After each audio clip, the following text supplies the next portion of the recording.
अरे सनोज यादव की हत्यारों को विलंब गिरफ्तार। जमीन ब्रोकर सह ठेकेदार सनोज यादव को बीते 24 जनवरी के अगले सुबह अपराधियों द्वारा गोली मारकर जख्मी किए जाने और इलाज के दौरान 1 फरवरी 2023 को पटना में मौत की खबर मिलने के बाद परिजन व समर्थकों में कोहराम मच गए।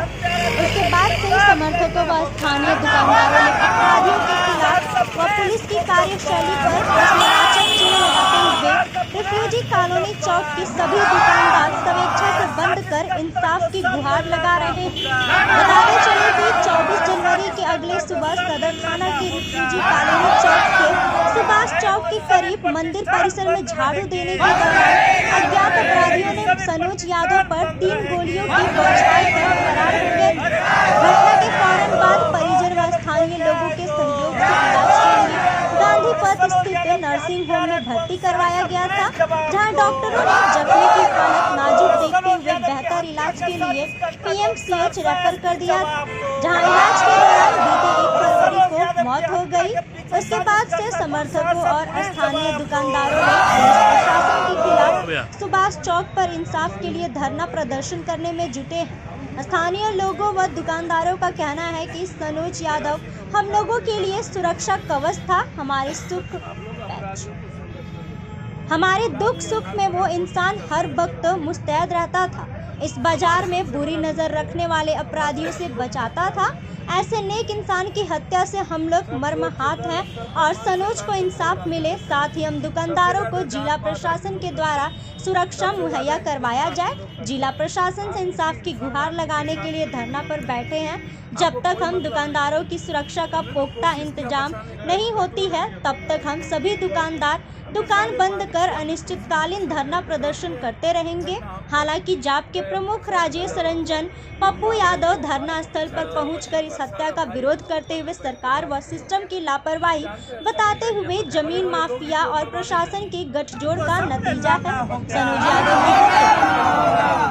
हालांकि इस हत्या से जुड़े 4 अपराधियों को पुलिस ने गिरफ्तार भी किया है। पूछताछ चल रही है, लेकिन किसने हत्या करवाई है, किसने सनोज यादव की कीमत लगाई, इसको लेकर अभी सस्पेंस बना हुआ है। पुलिस भी चुप्पी साधी हुई। वहीं पप्पू यादव ने कहा कि मैं पूरी इंक्वायरी के बाद सोसाइटी पटना या CID हाई कोर्ट के नेतृत्व में एसपीडी ट्रायल जिनको पुलिस पकड़ा है वो शूटर हो सकता है। मरवाने वाले बिल्कुल क्लियर हैं और उसको बचाने का प्रयास प्रशासन कर रही है। सनोज यादव की हत्या के पीछे साजिश करता कौन? सहरसा पुलिस जवाब दो।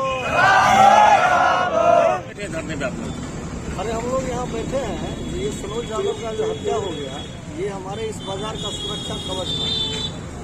जो किसी भी तरह के किसी भी अपराधी प्रवृत्ति के लोग कहीं बाहर से कोई किसी तरह का कोई अगर होता था तो उसको वही टेकअप करता था और किसी को यहाँ घुसने नहीं देता था। आए दिनों उसकी हत्या हो गई, तब हम लोग व्यापारी यहाँ असुरक्षित महसूस कर रहे हैं अपने आप को। तो हम लोग इसलिए बैठे हैं, इसके पीछे जो अपराधी है उसको बेनकाब किया जाए और साथ ही हम जो यहाँ के स्थानीय व्यापारी हैं, हमारे तमाम व्यापारी को सुरक्षा व्यवस्था मुहैया जिला प्रशासन करे। और जब तक ये जिला प्रशासन सुरक्षा व्यवस्था मुहैया नहीं कराती है, जब तक पीछे के अपराधी को बेनकाब नहीं करती है, तब तक हम लोग इसी तरह बैठना चाह रहे हैं। क्या नाम हुआ आपका? संजय सिंह। दुकान बंद करके यहाँ बैठे हुए धरने पर आखिर क्यों?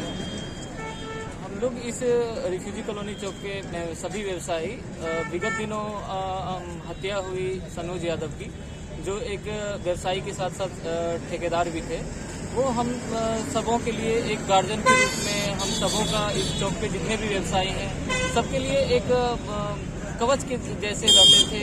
वो प्रशासन के साथ साथ मिल करके सबके लिए एक सुरक्षा कवच के जैसे माहौल तैयार किया था उन्होंने। यहाँ पे किसी भी तरह की छोटी से छोटी बड़ी से बड़ी घटना उनके अगर ध्यान में आती थी तो वो सबको संभाल लेते थे।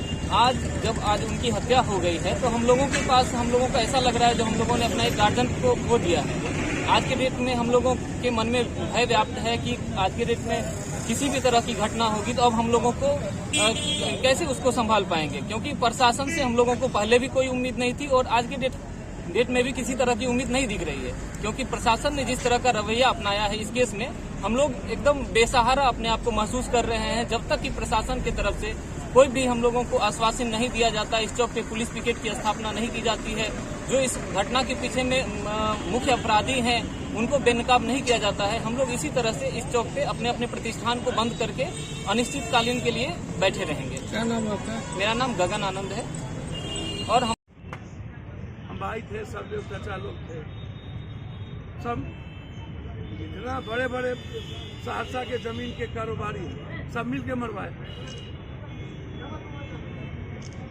जो मारा है इसने मारा है क्या? अपराध और अपराधी की ना कोई जाति होती है, ना कोई धर्म होता है, ना मजहब होता है। बाद में उल्टा पुल्टा हो जाए। यह इंसानियत के लिए, मानवता के लिए, समाज के लिए, देश के लिए और जिंदगी जीने के लिए खतरा है। जब तक जाति, अपराधी, धर्म, मजहब रहेगा तब तक बिहार और देश तरक्की नहीं कर सकता। समाज अपराधियों को जाति के आधार पर प्रोटेक्ट करती है। पूरा का पूरा पदाधिकारी ऊपर से नीचे सिंडिकेट चलाता है, जमीन का, बालू का, शराब का, इन सब सारी चीजों का। मैं बार बार कहता हूं कि सारे पदाधिकारियों और नेताओं की संपत्ति जांच होनी चाहिए। मैं बार बार कहता हूं जमीन माफिया सबकी संपत्ति जांच होनी चाहिए। सहरसा में जमीन माफिया जिस तरीके से लगातार एक पर एक घटना और फिर घटना पर नया जमीन माफिया, और उस जमीन माफिया के प्रोटेक्शन में पूरा का पूरा प्रशासन, नेता उसमें इन्वॉल्व हो। कौन नेता है सहरसा का, किस शहर का जिसके पास इन जमीन की दलाली का, जमीन माफियाओं का ऊपर से नीचे पदाधिकारी और नेताओं को पैसा नहीं जाता है। सब इन माफियाओं के पैसे से नेता लोग एकदम मौन रहते हैं, घर में रहते। जब भी पदाधिकारी की पोस्टिंग या तो मुख्यमंत्री, या तो पीएम, या तो मंत्री, या तो एमएलए, या तो एमपी, समाधान यात्रा में मुख्यमंत्री जी निकले, पदाधिकारी सीधा 2 जगह ले जा करके क्या जीविका दीदी से पूरी सोसाइटी बच जाएगी? क्या अस्पताल में सिर्फ जा करके उजला उजला पेंट कर करके चुकुन मुकुन करके आप निकल गए तो क्या उसकी जो सहरसा का सबसे बड़ा अस्पताल है, सबसे ज्यादा यहाँ 1 मिनट में नहीं रखा जाता।